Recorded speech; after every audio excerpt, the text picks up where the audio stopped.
Bonjour, dans cette vidéo consacrée aux 20 milliardaires les plus riches de France, on va parler des géants des médias et notamment de Vincent Bolloré, qui est un fervent catholique, membre de l'Opus Dei.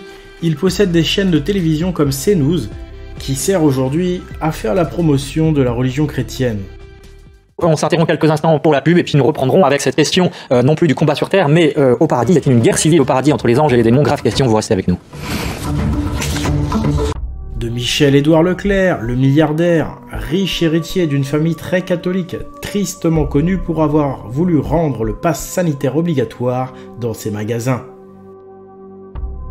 De Muliez, le géant de la distribution, une famille d'héritiers fervents chrétiens, au point qu'avant chaque conseil d'administration de la famille, où ils décident de la gestion de leur fortune, ils réalisent une messe. Du géant du cinéma français, Pathé Gaumont.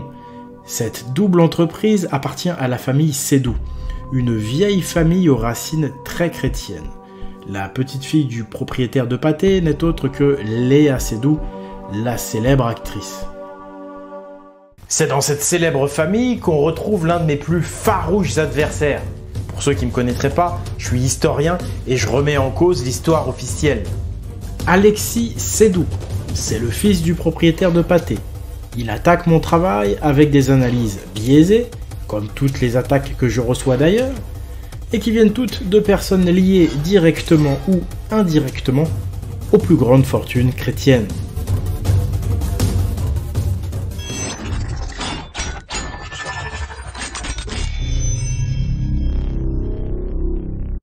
Les super riches, les milliardaires, les géants, ils ont du pouvoir. Ils possèdent pratiquement tous les médias.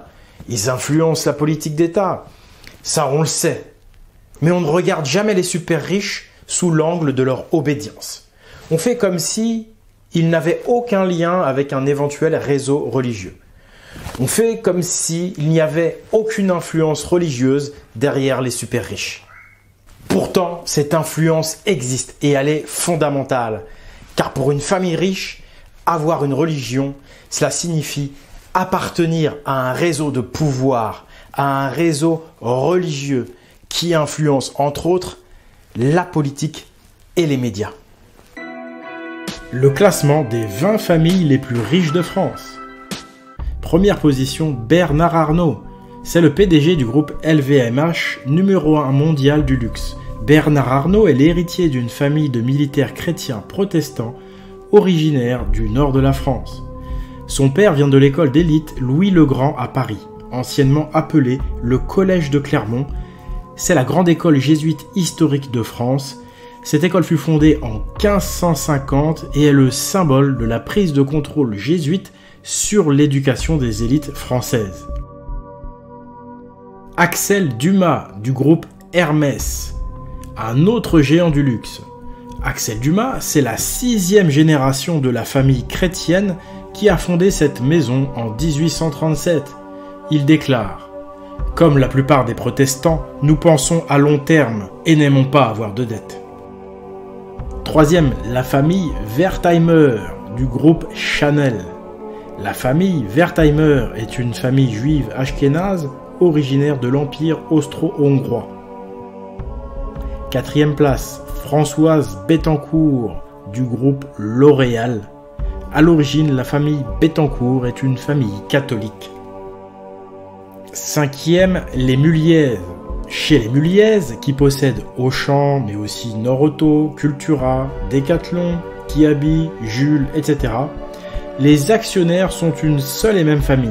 Ils sont 1300 à faire partie de l'association familiale Muliez, une structure juridique qui gère collectivement les actifs d'une immense famille qui possède tout et s'en divise la direction au gré des naissances et des mariages. Chaque année, la famille Muliez se réunit en assemblée générale, tient une grande messe, ce sont de fervents catholiques, puis ils discutent de la suite de leurs affaires. Gérard Muliez, le patriarche, se définit comme un dirigeant catholique. Il est en outre un membre éminent des entrepreneurs et dirigeants chrétiens Il s'agit d'un cercle de chefs d'entreprise dont la vocation est, peut-on lire sur leur site internet, de rechercher une unité intérieure dans notre existence de décideurs et de chrétiens. Il faut d'abord remarquer, c'est que la foi et le capitalisme, c'est deux registres différents. La foi est du domaine de la finalité et du sens de la vie. Et le capitalisme est de l'ordre des moyens à mettre en œuvre dans la vie. C'est deux choses qui sont différentes. Pour le chrétien, il faut faire la liaison entre les deux. Il faut faire le lien entre la foi et le capitalisme. La finalité, c'est pas de gagner de l'argent. La finalité, c'est autre chose. Il s'agit donc de concilier les enseignements de la Bible et le rôle de patron.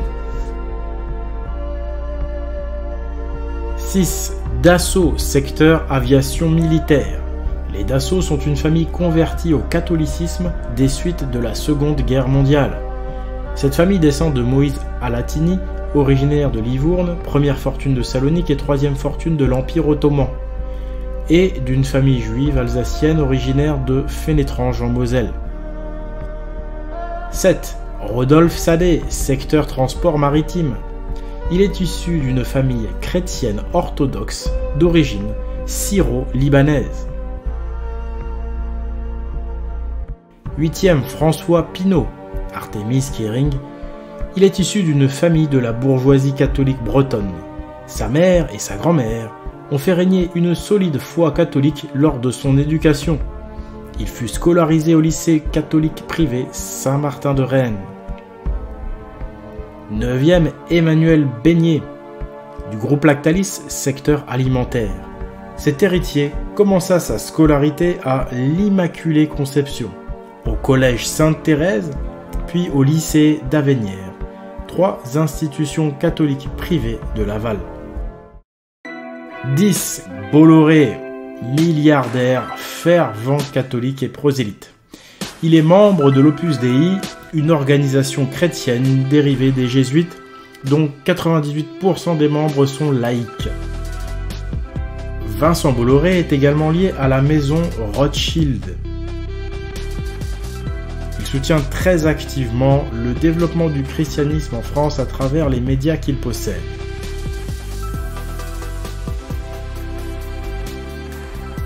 La fortune de Vincent Bolloré est aujourd'hui estimée à 8 milliards d'euros.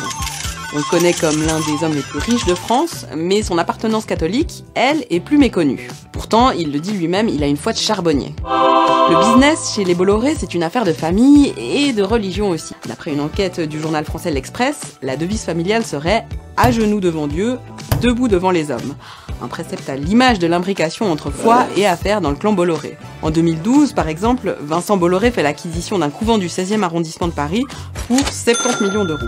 Il a placé à sa tête le père Grimaud, un abbé aux positions conservatrices qui serait son confesseur. Les médias qu'il détient se teintent d'une couleur catholique. En 2008, il lance l'émission Dieu merci, suite. Bon, un homme d'affaires plutôt pieux, qui a envie de mettre sur le devant de la scène des thématiques religieuses, qui soutient les bonnes sœurs, pourquoi pas. Sauf que, rappelez-vous, tous ces médias font partie du groupe Bolloré.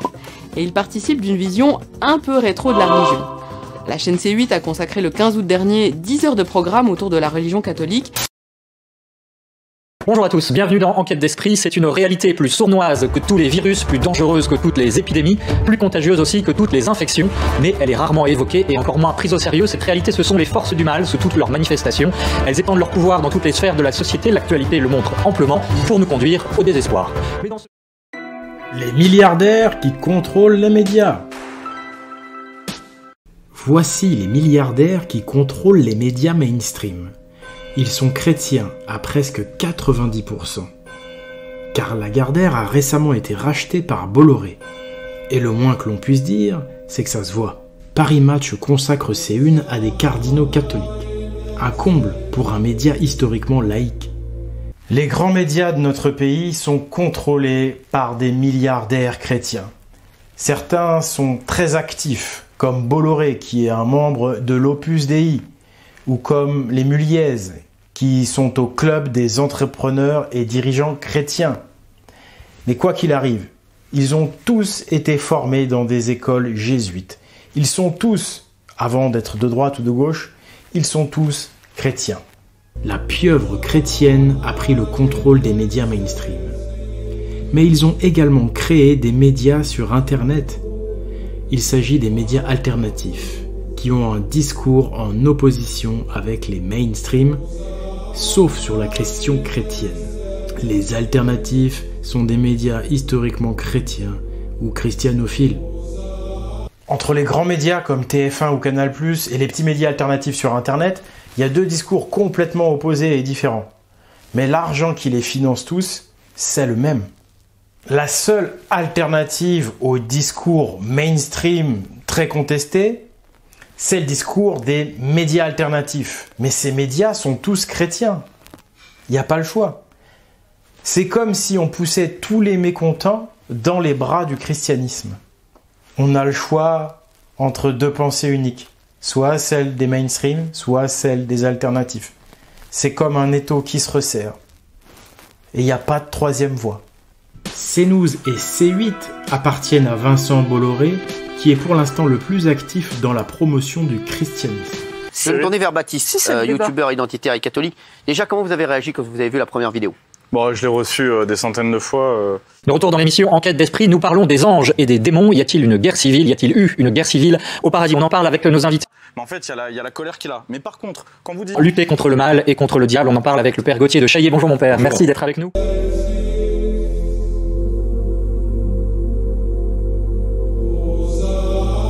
Mais le cinéma français n'est pas en reste. Étant aux mains d'une famille à l'histoire très chrétienne, les Seydoux. Mais riches détracteurs chrétiens. Alexis Seydoux, l'un de mes plus farouches détracteurs, ayant écrit plus d'une dizaine d'articles contre moi, mais jamais de bonne foi, est l'héritier d'une famille de milliardaires catholiques devenus protestants. Il s'agit d'une ancienne famille connue à Salles et Volruse en Suisse, dès 1433.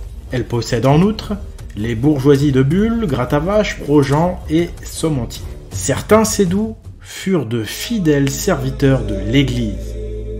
Emmanuel Joseph Augustin fut secrétaire de l'évêché, protonotaire apostolique, chanoine de Saint-Nicolas, curé de Fribourg entre 1770 et 1812, doyen du chapitre en 1789 et membre de la cour épiscopale. Nicolas Tauby fut curé de Dompierre, curé d'Épendes, doyen puis chapelain de Saint-Pierre de Fribourg entre 1782 et 1795. Les géants chrétiens contrôlent les médias, mais ils contrôlent aussi l'histoire et l'archéologie. Car l'Église a falsifié l'histoire il y a 4 siècles, et cette version falsifiée de l'histoire est actuellement défendue par des fortunes chrétiennes. Il n'y a rien d'étonnant à cela, puisque les riches familles chrétiennes sont les grandes bénéficiaires de cette falsification de l'histoire. Suite des 20 plus riches de France. 11. Xavier Niel, Free. Famille catholique. Xavier Niel s'est marié avec la fille de Bernard Arnault. Il est donc le beau-fils de Bernard Arnault. Les Niel ne sont pas des chrétiens très fervents, mais Michel, le père de Xavier, emmène tout de même les enfants à la messe chaque dimanche. Pierre Castel, distributeur de vin. Son nom complet est Pierre Jésus Sébastien Castel. Patrick Drahi, secteur télécom. Il est de confession judaïque. Sur les 20 plus importantes fortunes, seulement 2 sont judaïques. 14e, Nicolas Puech, marque Hermès. Bertrand Puech nous rappelle que sa famille, d'origine rhénane, est de tradition et de pratique protestante. Il déclare « La religion est un ciment dans notre famille. Elle nous inculque un véritable code moral et éthique. » 15. Alain Mérieux, secteur industrie biologique. Alain Mérieux est également le président du comité de mécénat de l'Université catholique de Lyon. 16. Pierre Omidar, secteur finance. C'est un bouddhiste et surtout, c'est le seul homme de ce classement à ne pas être judéo-chrétien. 17. Courtin-Clarin, secteur cosmétique. C'est une famille chrétienne protestante. 18. Michel-Édouard Leclerc, connu pour avoir proposé l'obligation d'avoir un pass sanitaire pour pouvoir pénétrer dans ces magasins Leclerc. Le pass sanitaire obligatoire, même pour manger. Il est lui aussi un héritier. Son père, Édouard Leclerc, était un commerçant catholique breton qui fut d'abord prêtre dans l'Action catholique, avant de se lancer en 1949 dans la vente discount, où il rencontra un énorme succès. 19. Ricard, secteur alcool.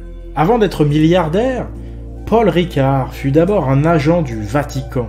Il fut un nonce apostolique, c'est-à-dire un agent diplomatique du Saint-Siège, accrédité comme un ambassadeur du Vatican auprès des États.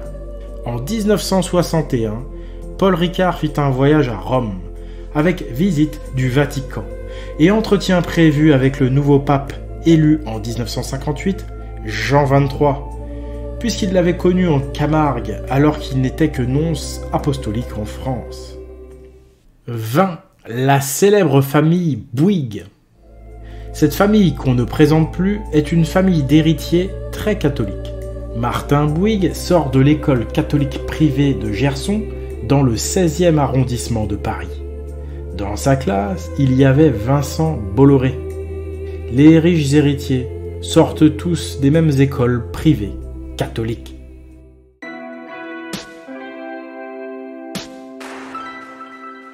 Sur les 20 plus grandes fortunes de France, 17 sont chrétiennes. Et dans le monde, c'est la même tendance.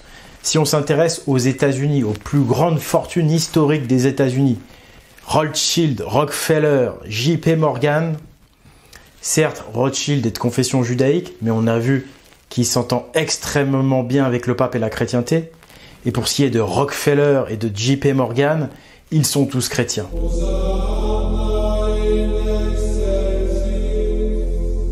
Pour comprendre cette emprise chrétienne sur la France et sur le monde, je vous conseille vraiment de lire Histoire secrète des Jésuites. C'est un livre que je réédite, qui est disponible sur espritviking.com, vous pouvez le trouver en description. Je l'ai préfacé ce livre. Les Jésuites, c'est le réseau d'influence chrétien. C'est tout ce que vous ne voyez pas. Ce sont ceux qui tirent les ficelles, ceux qui sont déguisés en laïcs, mais qui en fait servent les intérêts de la chrétienté. C'est vraiment très très intéressant, et notamment sur le plan historique, les Jésuites ont pris un pouvoir total en Occident au XVIIe siècle. Ensuite, leur pouvoir a été affaibli, mais ils n'ont jamais complètement perdu les manettes. Et aujourd'hui, en tous les cas, ils ont recouvert un très grand pouvoir. Donc c'est vraiment important que vous lisiez ce livre et que vous vous mettiez au fait de ces choses, car il y a très peu de gens qui dénoncent ce réseau jésuite, qui est probablement aujourd'hui le réseau le plus influent au monde devant la franc-maçonnerie. On remarque que ces familles sont très riches par héritage et que leur appartenance à la chrétienté ne date pas d'hier. Ils fréquentent des écoles d'élite, des écoles jésuites. Et on remarque justement que les jésuites ont un monopole sur toutes les écoles d'élite, et ce encore aujourd'hui malgré la laïcité. Les super riches sont tous des héritiers d'anciennes familles, toujours attachés à la religion qui leur a donné pouvoir et richesse. Car le christianisme est la religion créée par les riches pour duper les pauvres, pour que les riches continuent à s'enrichir sur le dos du peuple. Si vous êtes chrétien, ça va vous aider à passer dans les médias. Si vous n'êtes pas chrétien mais que vous êtes bon et que vous n'êtes pas hostile au christianisme, peut-être que certaines portes vont s'ouvrir. Mais si par contre vous dénoncez ce monopole chrétien sur les médias, là toutes les portes vont se fermer. C'est mon cas, et là je me suis rendu compte vraiment que voilà, il n'y a pas un média indépendant aujourd'hui. C'est vous dire la profondeur de cette toile tissée par les réseaux chrétiens. Surtout que moi, je dénonce également le fait que le christianisme est la religion des riches, la religion qui a permis la financiarisation du monde et la prise de pouvoir du capital et des héritiers de ce capital. J'y oppose la religion primordiale, celle des Gaulois, des Francs, des Vikings, qui était une religion qui empêchait cette prise de pouvoir des héritiers et de la finance. C'est pourquoi cette religion odinique est aussi sévèrement combattue par les réseaux chrétiens. Ils la combattent essentiellement en mentant sur cette religion, en la diffamant, en la calomniant. Mais moi, je suis favorable à cette religion odinique de nos ancêtres parce que c'est la religion du peuple. Le pouvoir chrétien invisible. Mais l'influence chrétienne dans la politique, les médias et l'éducation ne s'arrête pas là, car elle comporte une facette inconnue du public, une lame invisible. Cette lame invisible agit sur tout le monde, sans même que l'on s'en rende compte. Cette lame, c'est le contrôle du passé, le contrôle de l'université et des institutions historiques et archéologiques qui fait de nous de véritables pantins manipulés par un récit factice. Ce contrôle sur le passé, ils l'ont officiellement obtenu au XVIIe siècle, notamment lors de l'Inquisition. Mais ce contrôle sur les universités, ils étaient censés le perdre avec la laïcité et cette loi de 1905. Mais ils ont officieusement gardé ce contrôle en dépit des règles de la République.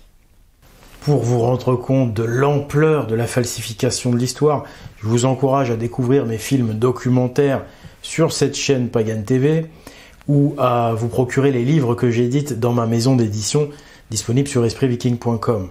C'est ce travail de réinformation qui me vaut d'être attaqué par de multiples visages, de multiples personnes qui n'avouent jamais leur appartenance à ces réseaux d'influence chrétiens. Les réseaux chrétiens défendent bec et ongle cette lame invisible qui est le véritable socle de leur pouvoir et de leur pouvoir intellectuel, moral et psychique. Cette lame leur donne un avantage psychologique et intellectuel indéniable sur le reste du monde. Une autre vision du paysage médiatique.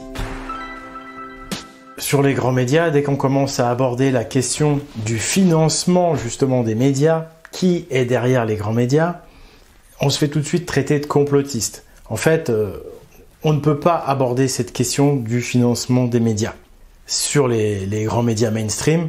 C'est pourquoi cette question, on n'en parle que sur les médias alternatifs sur Internet. Or, sur les médias alternatifs sur Internet, on nous dit toujours le même refrain. On nous dit que ceux qui ont le pouvoir, ceux qui sont responsables de tous les problèmes, ce sont les francs-maçons. On nous parle du complot judéo-maçonnique. Ou alors on va nous dire que c'est le vilain Bill Gates, parce que c'est un vilain milliardaire pas chrétien, et on va le dessiner avec des cornes de diable. Voilà. Donc sur les réseaux alternatifs, c'est toujours la faute des non-chrétiens. Et c'est toujours les chrétiens qui sont gentils. Bon bah, là on a répondu à la question du financement des réseaux alternatifs en fait. Mais la vérité c'est que, comme on l'a vu, le financement des réseaux mainstream, c'est également le réseau chrétien. Et c'est pourquoi on veut nous faire croire que c'est un complot judéo-maçonnique, parce que justement c'est pas ça. En réalité, la vraie franc-maçonnerie n'a rien à voir avec ce qu'elle est aujourd'hui. Ça fait très longtemps que la franc-maçonnerie est sous influence chrétienne. Et d'ailleurs, si aujourd'hui elle se fait tirer dessus, c'est parce que justement, elle n'a plus de pouvoir.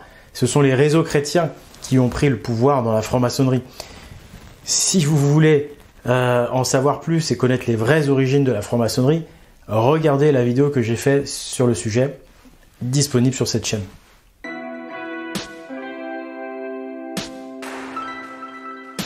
Je suis sans doute le seul à dénoncer l'influence de cette pieuvre chrétienne. C'est très difficile comme travail, mais ça me tient beaucoup à cœur. Je le fais vraiment par envie de vérité, par envie de justice. Cependant, comme je dis, je subis des attaques. C'est pas évident, c'est loin d'être facile, mais je peux continuer grâce à la structure économique que j'ai lancée, parce que je suis pas financé par Bolloré, évidemment. Donc je m'autofinance. C'est vous, en fait, le public, qui me permettez de faire ce travail. Donc pour me permettre de continuer, il y a 3 leviers pour m'aider. Le premier, c'est la boutique en ligne espritviking.com sur laquelle vous allez retrouver des livres, des DVD, mais également des produits de cette fameuse religion gauloise, cette religion du peuple qui est vraiment très très saine et dans laquelle je trouve de superbes valeurs une fois débarrassé de la calomnie chrétienne. Vous retrouvez donc tout un tas de produits de cette culture, mais surtout des livres de réinformation, des DVD. Et évidemment, une bonne partie des bénéfices est reversée pour moi et pour créer ces vidéos sur cette chaîne. L'autre vecteur, c'est les dons directs à l'association Pagan. C'est l'association Pagan qui produit ces vidéos. Vous pouvez lui faire des dons directement sur le site pagan.eu. Enfin, le troisième vecteur, c'est me financer moi directement via le Tipeee. Ça me permet de rémunérer le temps de travail que je passe pour faire ces vidéos, puisque je fais ces vidéos en tant que bénévole pour l'association. Si vous n'avez pas de moyens, ce n'est pas grave du tout. Pensez que vous pouvez partager la vidéo, que vous pouvez en parler autour de vous. J'ai envie de dire, c'est même sans doute encore plus important dans l'immédiat que le financement. La chose la plus importante dans l'immédiat, c'est de partager ces informations, de faire connaître mon message. Je tenais à remercier du fond du cœur ceux qui me soutiennent depuis le départ, parce que comme je vous dis, les attaques des réseaux chrétiens, c'est pas facile tous les jours, mais je vous remercie vraiment tous, et puis je remercie également mes ancêtres et nos grands ancêtres à tous qui nous ont transmis des valeurs exceptionnelles dans une tradition, dans une religion odinique exceptionnelle. Donc je salue vraiment nos ancêtres et cette ancienne tradition, cette ancienne religion que les réseaux chrétiens nous ont volée. Voilà, une pensée pour tous les gens qui sont comme moi animés par ce feu de vérité, ce feu, cet amour pour la justice et cet amour également pour nos enfants, pour les générations futures, pour leur construire un avenir meilleur, pour avoir enfin une troisième voie, autre chose que les 2 pensées uniques qu'on nous propose aujourd'hui. Voilà, je vous remercie. C'était Oleg de Normandie pour la vérité et la justice.